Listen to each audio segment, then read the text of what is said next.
잠언 1장 22절부터 31절까지 함께 읽습니다. 너희 어리석은 자들은 어리석음을 좋아하며 거만한 자들은 거만을 기뻐하며 미련한 자들은 지식을 미워하니 어느 때까지 하겠느냐.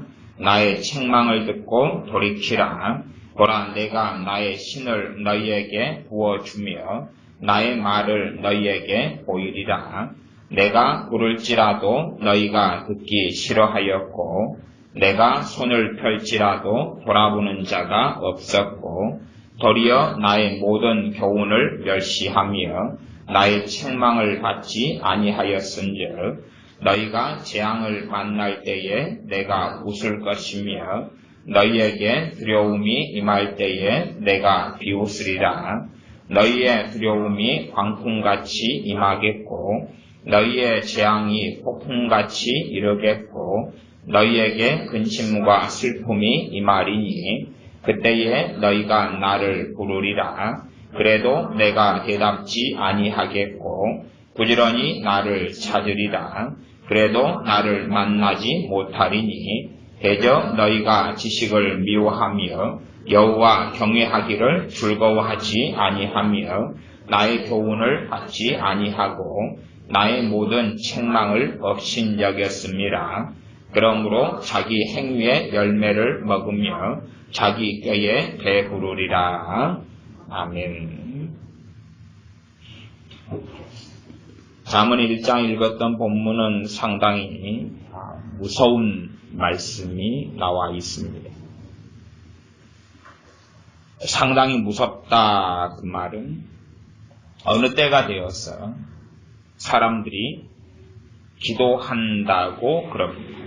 어느 때가 되어서 1장 28절에 보면 그때에 너희가 나를 부르리라 기도하지요.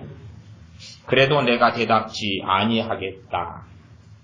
부지런히 나를 찾으리라. 그래도 나를 만나지 못할 것이다.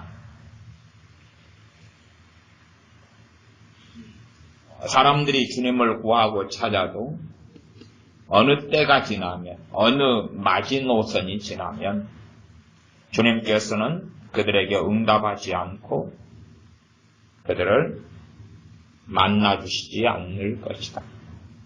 그리고 그들에게 자기 행위의 열매를 먹으며 자기 꾀에 배부르게 하겠다. 정말 책망을 받는 사람은 내 힘으로 돌이킬 수 없기 때문에 성령님이 도와줍니다. 그래서 더 깊이 보게 합니다. 더 깊이 보게 해요. 책망을 안 받는 사람은 자기의 후회나 뉘우침만 있을 뿐이고 더 깊이 보게 하는 성령의 역사는 없어요.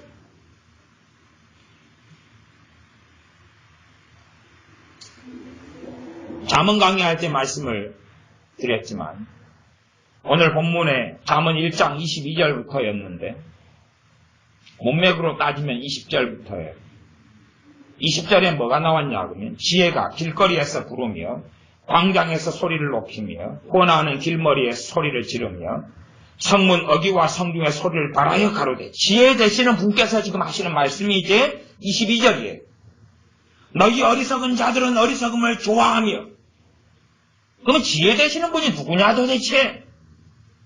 그냥 우리가 이 사람은 좀 지혜로워야 돼. 저 사람은 지혜로운 사람이야. 믿는 사람이야. 그럴 때의 지혜인가? 아니에요.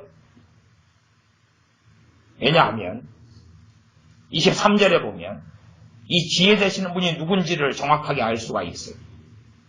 나의 책망을 듣고 돌이키라. 지금 지혜 되시는 분께서 22절부터 말씀하고 있는데 물론 잠언 강의를 여러분 대부분이 안 들었을 거기 때문에 모를 거라고 생각합니다.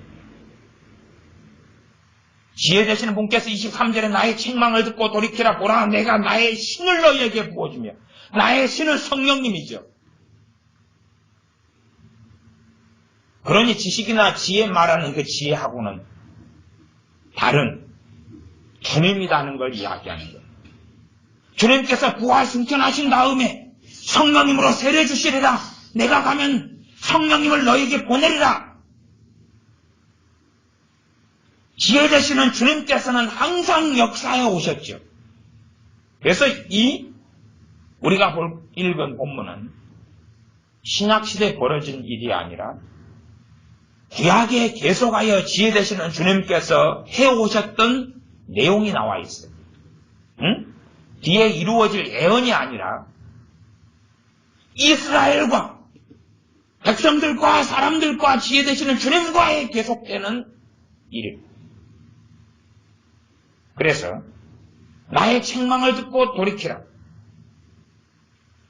보라, 내가 나의 신을 너희에게 부어주며 나의 말을 너희에게 보이리라. 어떤 사람에게요? 책망을 듣고 돌이키는 사람한테. 그러니까 우리가 해야 될 몫이 있고 책망을 듣고 돌이키는데 우리가 해야 될 책망을 듣고 돌이키는 것만으로는 변화가 일어나지 않기 때문에 그 사람들에게 성령님을 부어주시겠다는 거예요. 아는 사람들은 알아요. 구약의 하나님의 사람들에게 성령님이 임하셨다는 사실을, 사사들에게, 삼손에게, 다윗에게, 사울왕에게, 사무엘에게, 선지자들에게 성령님이 임하셨다는 사실을 알아요. 신약이든 구약이든 그런 점에서는 동일하다 그 말이에요. 나의 책망을 듣고 돌이키라. 뭐라, 내가 나의 신을 성령님을 너희에게 부어주겠다. 나의 말을 너희에게 보이리라. 오순절 성령님의 강림이 있지만 또 과거에 있었지만 지금의 예수를 믿는 사람들에게 성령님을 부어주시는 그 역사는 거의 지금은 찾아볼 수가 없어요. 왜? 예수를 믿는데 왜? 마음에 안 드니까. 마음에 안 드니까. 말씀에 맞다면 오순절 이후로 임하신 성령님을 주님은 계속 부어주실 터인데 그렇지 않으니까. 책망을 듣고 돌이키는 자들이 아니니까. 그렇지 않다는 사실이죠. 책망이다 그러면 사람들은 말씀의 책망이 아니라 꼭 그런 이야기를 해요. 헌금을 안 내서 책망. 목회자가 지시하고 명령을 했는데 안 따라서 책망한다. 소위 말하면 목회자가 당신 성가대 서시오. 근데 시간이 없습니다. 책망. 당신 구역장 아니면 인도자 하시오. 못하겠는데요. 그래서 책망. 당신 여전도에 임원하시오. 못하겠는데요. 책망.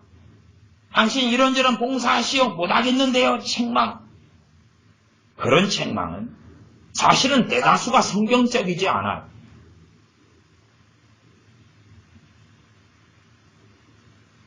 교만을 이야기한다면 잠언부터 성경에 교만이 참 많이 나와 있는데 교만이 어떤 건지를 밝히 드러내요.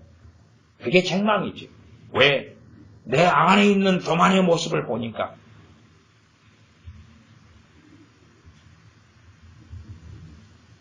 그렇게 해서 책망을 받는 사람, 책망을 받는 걸 다른 말로 회개라 그러고 그런 사람들에게 성령을 부어주시는 거예요. 하나님 말씀은 변함이 없어요.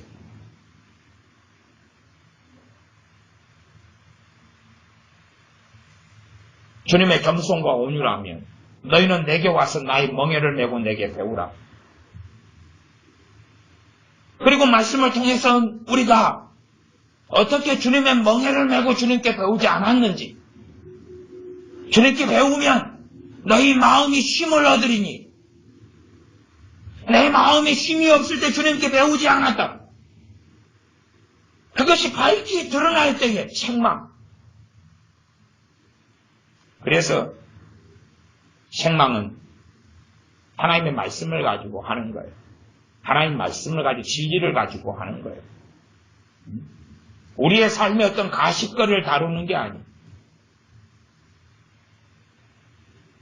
탐심은 우상숭배니라. 우리 안에 든 탐심이 얼마나 많은지 이를 말씀을 통해 드러낼 때에 그때의 책망을 우리가 받아야 하는 거죠. 우리가 얼마나 세상을 사랑하는지, 자기를 부인하지 않는지, 육체의 정욕과 안목의 정욕과 이생의 자랑으로 살아가는지, 얼마나 이기적인지, 하나님의 말씀을 통해 그것이 빛 가운데 드러날 때에 그게 책망이죠. 저는 이제는 개인적인 책망은 정말 좋아하지 않습니다. 그래서 제 목회와 제 설교 가운데 저와 함께 신앙생활 하시는 여러분들은 과거의 설교들, 또 근래의 설교들, 현재의 설교들을 통해서 책망을 받기를 권고해 드리는 겁니다. 말씀을 통해서 책망을 받아야 해요. 책망을 받으면 말씀 그대로죠. 말씀 그대로죠. 책망을 받는 사람들, 그래서 이 책망과 지혜는 함께가. 지혜 대신 주님께서 뭘 한다고요? 책망을 한다고. 그러니 33절로 가면 오직 나를 듣는 자는 안연히 살며 재앙의 두려움이 없이 평안하리라. 그러면 하나님의 음성은 지혜 되시는 주님께서 책망을 듣는 자들에게 주시는 지혜, 또한 말씀을 통한 책망.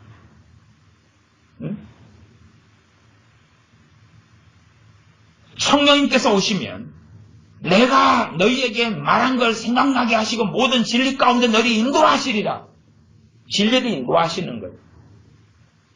그러면 그게 성령님의 최고의 사역이고, 다른 말로 하면 성령님의 최고의 음성이죠.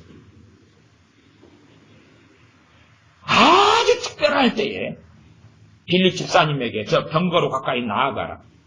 아니면 안디옥 교회 선지자와 교사들이 주님을 섬겨 금식할 때에 바나바와 사울을 따로 세우라.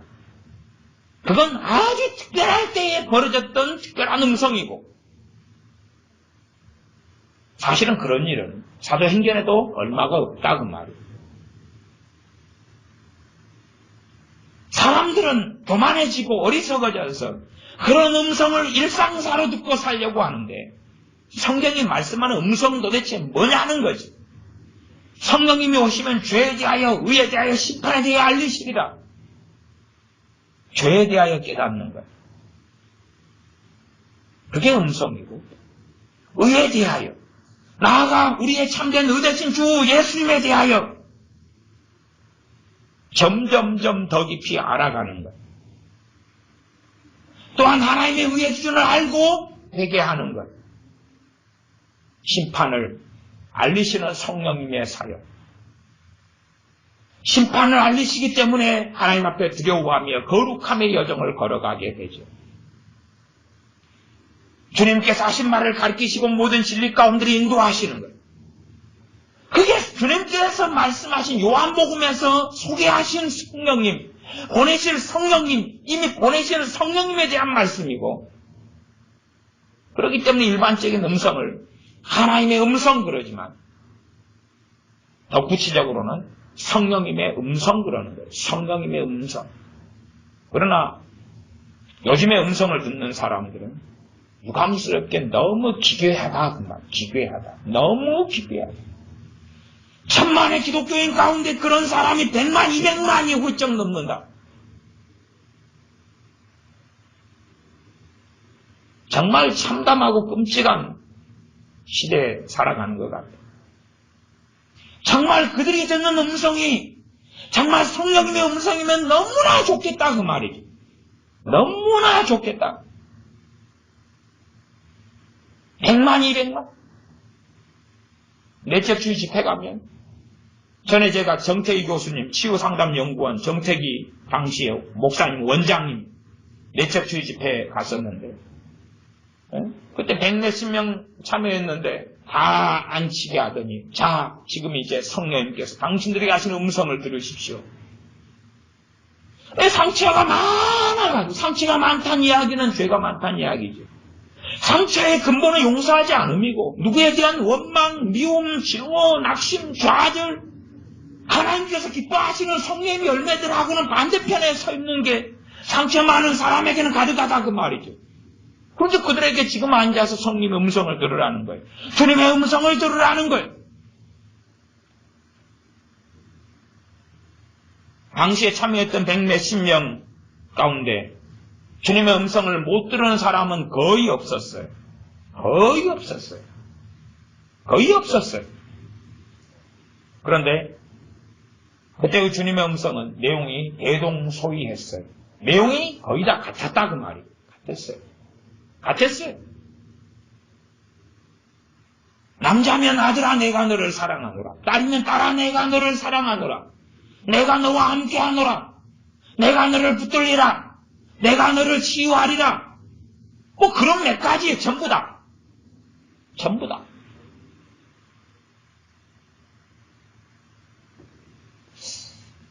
그래서 와, 이 집의 가운데 역사하시는 주님은 정말 지혜가 짧으시구나.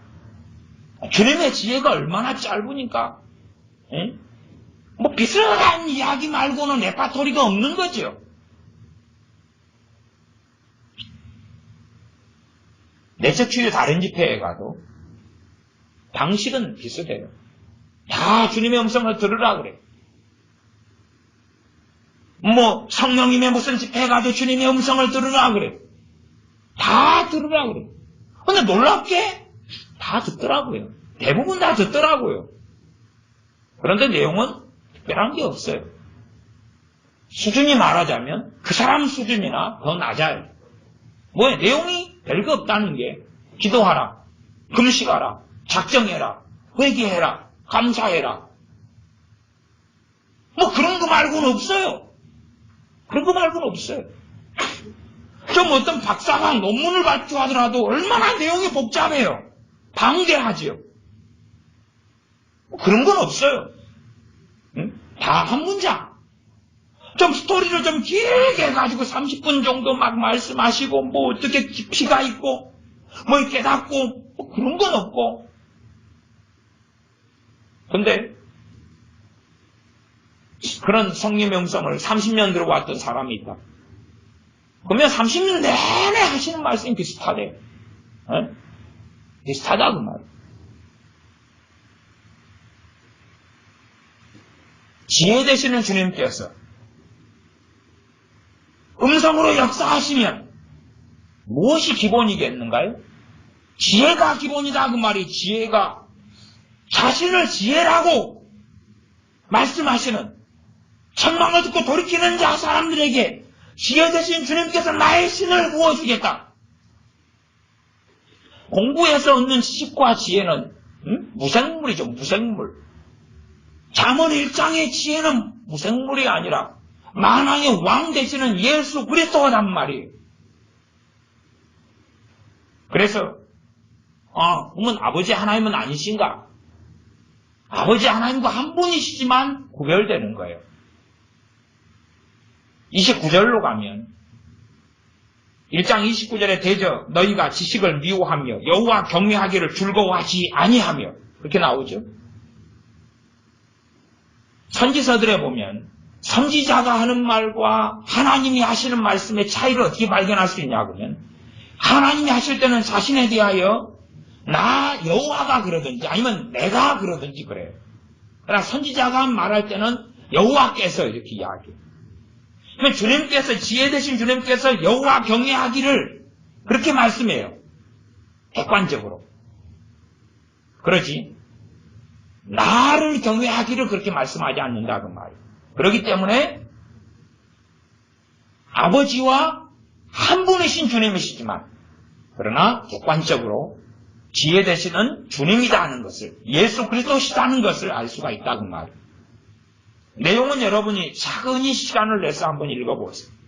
신약의 이야기가 아니라 구약의 이야기다 그 말이에요. 구약의 주님이 이렇게 역사에 오셨다 그 말이에요. 이스라엘 가운데 사람들 가운데.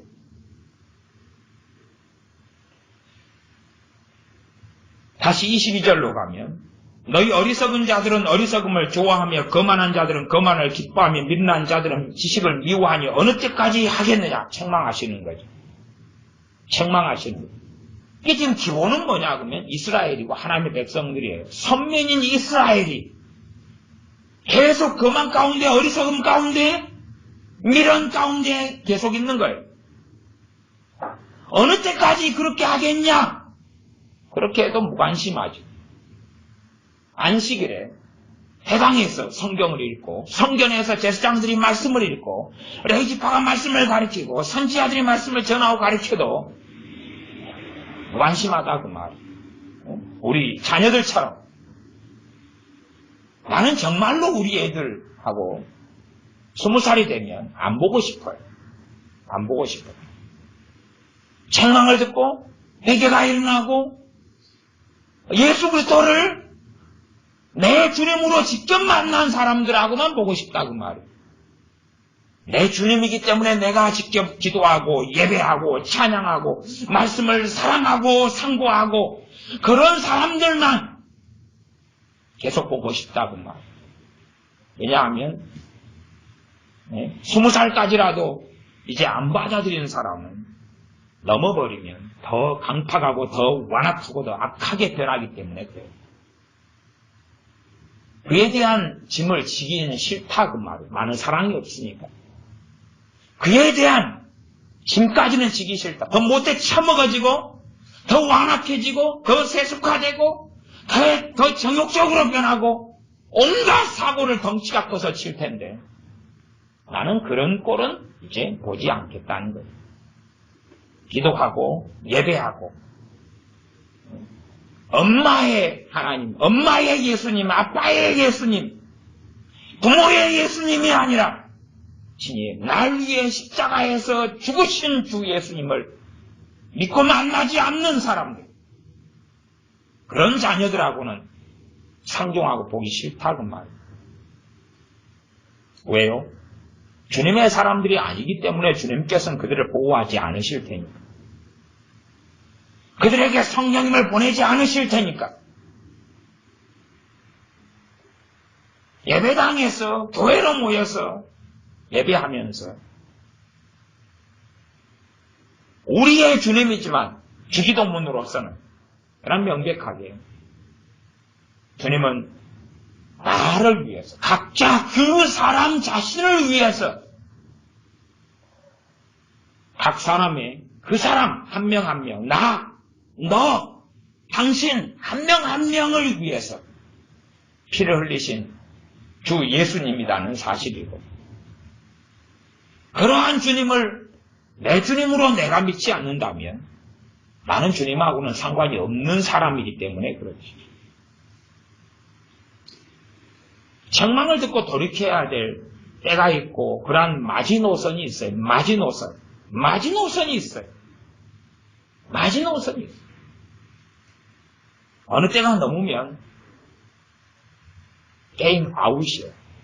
어느 때가 넘으면 그것이 한 국가든지 한 나라의 교회든지 혹은 우리 개인이든지 마지노선이 있어요. 언제까지나는 되지 않아요. 주님은 항상 영원히 언제까지나 성경이 말씀하지 않는 거짓말이에요. 왜요? 그랬다면 AD 70년에 예루살렘이 유다가 멸망할 일이 없다고 말이에요. 언제까지나 예루살렘을 기다려주고 언제까지나 소돔과 고모라를 기다려주고 언제까지나 구약의 이스라엘 남유다 북왕국 이스라엘을 기다려주실 테니까 지금까지도 잘 먹고 잘 살아왔겠죠. 언제까지나는 항상 성경 66권에 없었다 그 말이에요. 언제까지 나와 있었으면 요한계시록에 대환란이 오지 않을 거라 그 말이에요. 언제까지 나와 있었으면 노아의 때에 대홍수를 통하여 인류를 멸망시키지 않으셨을 거라 그 말이에요. 언제까지 나가 있었다면 언제까지 나는 없어요. 어느 때까지일 뿐이에요. 어느 때까지. 그리고 그때가 넘으면 끝나는 거예요. 그때가 넘으면 끝장나는 거예요. 당연히 저 같은 사람보다 지혜 되시는 주님은 우리를 위하여 친히 십자가를 지셨기 때문에, 또한 지시려 하셨기 때문에 구약에서는 저나 여러분, 우리들 가운데 가장 사랑이 많다고 하는 사람이 있다면 그 사람보다 1000만 배, 억만 배 이상 주님은 관대하시고 온유하시고 사랑이 많다고 말이에요. 그 주님이 언제까지 나는 아니다 그러신 거예요. 그래서 24절로 가면 내가 부를지라도 너희가 듣기 싫어하였고 내가 손을 펼지라도 돌아보는 자가 없었고 도리어 나의 모든 교훈을 멸시하며 나의 책망을 받지 아니하였은즉, 책망을 안 받는다 그 말이에요. 책망을 받아야 깨지고 그러면 지혜가 생겨나기 시작하고, 지혜가 생겨나면 삶이 정돈이 돼가요. 정돈이 돼가요. 어떤 일이 벌어지면 전체의 모습이 지혜는 그걸 본다 그 말이에요. 그러나 책망을 받지 않는 사람은 지혜가 없기 때문에 전체의 모습이 보이지 않아요. 전체의 모습이 보이지 않아요. 항상 골목길에서 헤매고 다닐 뿐이다 그 말이에요. 항상 이거냐 저거냐 주사위 굴리기 하고 볼펜 돌리기 하고 동전 돌리기 하고 여기서 앞면이냐 뒷면이냐 그렇게 하고 살아가는 방황하는 인생을 살 뿐이다 그 말이에요. 도리어 나의 모든 교훈을 멸시하며 나의 책망을 받지 아니하였은즉, 어느 때까지 이 마지노선이 지나면 26절 너희가 재앙을 만날 때 내가 웃을 것이며, 지혜 되시는 주님께서 재앙을 만날 때 웃으시겠다 그 말이에요. 너희가 너희에게 두려움이 임할 때 내가 비웃으리라. 저 비웃는 대상은 이스라엘이에요. 신약으로 하면 기독교인이다 그 말이에요. 신약으로 하면 기독교인이다 그 말이에요. 구약의 이스라엘. 이제 예수님을 통하여 이 이스라엘의 하나님께 돌감람나무 가지들로서 접붙임받은 이방인이 믿음을 통하여 하나님의 백성이 된 이제는 우리 이스라엘과 우리에게 함께 하신 말씀이 되죠. 너희에게 두려움이 임할 때 내가 비웃으리라. 과거에 독일이 기독교 국가였고 지금도 기독교 국가입니다. 그런데 1930년 총괄 히틀러가 일어났어요. 독일의 히틀러가 일어났어요. 그래서 31년인가 33년인가 세계대전을 일으켰죠. 기독교 국가예요. 독일은 기독교 국가예요. 말하자면 전 국민이 크리스찬이다 그 말이에요. 개신교도도. 근데 히틀러라는 이 악인이 일어났어요. 세계대전을 일으켰어요. 주변 나라를 침략하고 무수히 많이 죽이고 빼앗고 강탈하고 약탈하고 유대인을 수백만 명을 학살하고 죽이고. 그러면 도대체 독일이 기독교 국가고 개신교 국가인데 어떻게 그런 일이 가능했겠는가? 목사들과 기독교인들이 하나가 됐어. 히틀러와 연합했거든요.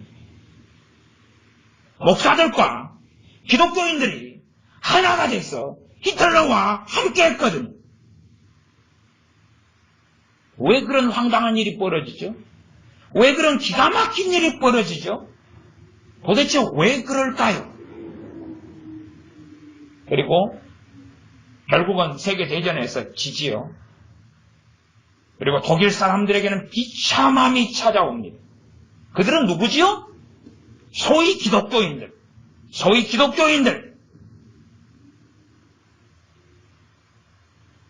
그럼 자기들은 옳다고 생각했겠죠. 많은 목사들과 많은 기독교인들이 옳다고 생각했겠죠. 그 길이 옳다고, 의롭다고. 그러니 그 독일의 기독교인들에게 비참함과 참담함과 죽음과 저주가 임할 때에 지혜 되신 주님께서는 그들을 비웃으셨다 그 말이에요. 비참함이 임할 때에 이스라엘 사람이든 기독교인들이든 기도한다 그 말이에요. 살려달라고, 도와달라고. 그래서 28절에 그때에 너희가 나를 부르리라. 그때가 언젠가요? 27절로 가면 너희의 두려움이 광풍같이 임하겠고 너희의 재앙이 폭풍같이 이르겠고 너희에게 근심과 슬픔이 임하리니 이때에 살려달라고 기도한다 그 말, 도와달라고. 그러면 여기에 성경이 그렇게 기록되었으면 하고 우리는 바래요. 아, 내가 도와주리라. 이제 정신 차렸느냐? 내가 해결해 줄게. 내가 돌봐줄게. 염려하지 마. 이제 내가 돌보아주고 해결해 줄 테니까 정신 차려. 정신 차려. 그렇게 성경이 기록됐을 거라고 본다 그 말이에요. 근데 주님은 명백하게 말씀하시는 거예요. 지혜 되신 주님께서는 28절엔 그때에 너희가 나를 부르리라. 그래도 내가 대답지 아니하겠고 부지런히 나를 찾으리라. 부지런히 찾는 게 뭡니까? 금식기도 하고 작정기도 하고 응? 밤마다 예배당에 가서 기도하고 그런 게 아니겠어요? 그래도 나를 만나지 못하리라. 안 만나주신다는 사실이죠. 안 만나주신다. 29절에 대저 너희가 지식을 미워하며 여호와 경외하기를 즐거워하지 아니하며. 진리의 지식, 참된 지식은 하나님 말씀 66권에서 오죠. 하나님의 말씀을 즐거워하지 않는 거예요. 하나님 말씀에서는 젊은 애들 입장에서는 이걸 읽는다고 피자가 나오는 것도 아니고 치킨이 나오는 것도 아니고 읽으면 엄마 아빠가 용돈을 주는 것도 아니고 돈이 되는 것도 아니고 내게 육신적인 쾌락을 안겨주지도 않으니까 하나님 말씀은 무관심하다. 관심이 없다. 지식을 미워한다는 거죠. 진리의 지식, 하나님을 아는 지식을 미워하는 거죠. 차라리 영어 단어 하나 더 외우는 게 낫지. 너희가 지식을 미워하며 여호와 경외하기를 즐거워하지 아니하며 하나님도 나의 행복과 복지를 위하여 계시는 분으로 전락시키고 하나님의 영광을 위하여 살아간다는 것이 도대체 무엇인지 하나님을 기쁘시게 하기 위해 살아가야 하는 우리의 소명과 본분과 부르심이 무엇인지를 자각하지 않는 거죠. 30절 나의 교훈을 받지 아니하고 나의 모든 책망을 업신여겼습니다. 교훈을 받아야 되고 책망을 받아야 한다 그 말이죠. 최소한 우리는 첫째는 성경을 읽는 가운데 책망을 받아야 돼요. 근데 성경을 읽는 것은 책망의 강도가 굉장히 약해요. 아주 약해요. 또 성경에 설명되어 있지 않기 때문에 읽어도 모르고 못 깨닫는 것은 너무 많다고 말이에요. 그렇기 때문에 제가 잠언 1장 20절부터 지금 33절까지를 설명을 하려고 지금 1시간을 보내고 있는 거 아니에요. 몇 절이 안 되는 구절을 소위 14절, 14절을 그것도 32절은 지금 빼놨고 14절, 13절을 설명하는데 1시간을 보내고 있는 거 아니에요. 안 그러고 성경만 읽으면 다 깨달아지는 거면 야, 이 성경 14절을 반복해서 20번을 1시간 동안 읽고 끝냅시다. 그럼 읽으면 읽을수록 새로워지고 깨달아지고 알아질 테니까. 그렇지 않다 그 말이죠. 책망을 듣는 가장 첫 번째는 이제 그 사람의 영적 수준이 드러나는 건데 성경을 읽고 묵상하는 거예요. 수준이 낮으면 남 놓고 기억자도 모를 거고 하나님도 아깝고 그렇다면 책망을 듣고 마이를 할 때 주님께서 성령님을 부어주실 거고 더 깊이 깨닫고 책망을 받아들일 거고 지혜를 얻게 되겠죠. 성경을 묵상하고 읽고 듣는 것은 빈익빈 부익부라. 가진 자는 더 가지게 되고 없는 자는 있는 것까지라도 빼앗기게 되리라. 내 영적인 수준을 알려면 성경을 읽으면 되는 거예요. 성경 읽으면 내 수준을 아는 거예요. 내 수준을.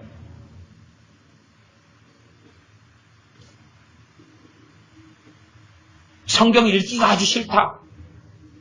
그러면 내 수준은 뭐냐 그러면 하나님의 자녀가 아닐 수 있어요. 내가 아니다라는 극단적인 말은 사용하지 않았습니다. 하나님 말씀을 읽기 싫다. 읽었는데 냉랭하고 아무렇지도 않다. 그럼 나는 하나님의 자녀가 아니기 쉬워요. 확률은 50%가 훨씬 넘습니다. 그리고 이제 하나님과 얼마나 가까운가? 는 성경을 내가 읽고 상고하고 묵상할 때 수준이 드러나는 거예요. 하나님과 가까우냐? 뭐냐? 하나님과 1대1의 관계는 그 누가 대신해 줄 수 없는 거예요. 부모도, 형제도, 가족도, 남편과 아내도 대신해 줄 수 없는 거예요. 오직 나와 하나님과 1대1의 관계는. 두 번째는 말씀을 첫 번째가 읽고 내가 스스로 읽고 상고하는 거다. 그래서 책망을 받아야 한다. 두 번째는 설교를 듣는 거예요. 추가하자면 신앙서적. 근데 신앙서적이나 이 글로 쓰여진 것은 심지어 하나님의 말씀이 성경이라 할지라도 신앙서적이나 이 하나님의 말씀이나 원리는 비슷해요. 왜냐하면 글로 쓰여진 것은 성경의 역사가 거의 없어요. 글로 쓰여진 것은. 그래서 믿음은 들음에서 난다고 이야기했지 읽음에서 난다고 이야기한 게 아니에요. 듣는 것을 이야기해요. 듣는 것을. 그래서 일반적으로 두 번째는 설교를 듣는 거예요. 설교를 통해서 책망을 받는 거지. 그리고 내가 돌이킬 수 있느냐는 거예요. 우리는 착각할 수가 있어요. 아, 나는 책망을 받았다. 착각할 수 있는데 정말 책망을 받는다면 말씀은 명백하기 때문에 1장 23절처럼 내가 나의 신을 너희에게 부어주겠다. 성령님이 회개의 영으로 역사하시고 적게든 많게든 깨달음이 있고 뉘우침이 있고 회개함이 있고 거기에는 믿음이 역사하고 하나님의 은혜가 역사하고 죄의 사함이 역사하고 시원케 됨이 있고 때로는 아픔이 있고 그러한 시간이 있게 되어진다 그 말이에요. 그러면 책망을 받지 않는 사람들 시간이 흘러가면서 교만해져 가고 거만해져 가며 스스로를 높이기 때문에 하나님 말씀과 다른 이상한 음성을 듣기 시작하고 그 음성을 의존하기 시작하죠. 소위 하나님의 음성을 듣는 사람들은 대부분은 하나님 말씀의 성경을 가까이 하지 않아. 왜냐하면 물으면 되는데 오늘 내게 말씀하소서. 말씀을 펼쳐놓고 10장, 20장, 30장을 읽고 묵상할 이유가 뭐가 있겠어. 오늘 말씀하소서. 그리고 들으면 될 텐데. 정말로 미혹이 판을 치고 이상한 음성이 판을 치고 이상한 하나님의 뜻을 구하는 사람이 가득하고 그리고 말씀을 통하여 책망을 듣지 않는 사람들이 너무나 많다. 말씀을 통하여 책망을 들어야 한다 그 말이에요. 말씀을 통하여 책망을 들어야 한다. 기도하겠습니다. 아버지 하나님, 우리가 책망을 듣지 않는 완악하고 완강한 사람들이 되어져 버리고 말았습니다. 하나님의 말씀을 통하여 신앙서적을 통하여 또한 설교를 통하여 책망을 능히 받는 사람들이 되어져서 우리가 환난과 어려움을 당할 때에 주님께서 외면하시는 사람들이 아니라 주님께서 안연히 살게 하시는 평강을 더하시는 하나님과의 나와의 바른 관계 속에서 평강을 더하고 그러나 이 땅에서 환난과 고난은 받을 수 있으나 그러나 주님과의 관계가 멀어지지 않고 주님과 함께 환난을 이기고 주님과 함께 고난을 통과하고 또한 주님을 위하여 고난을 받을 수 있는 그러한 지혜자들이 되게 하여 주시옵소서.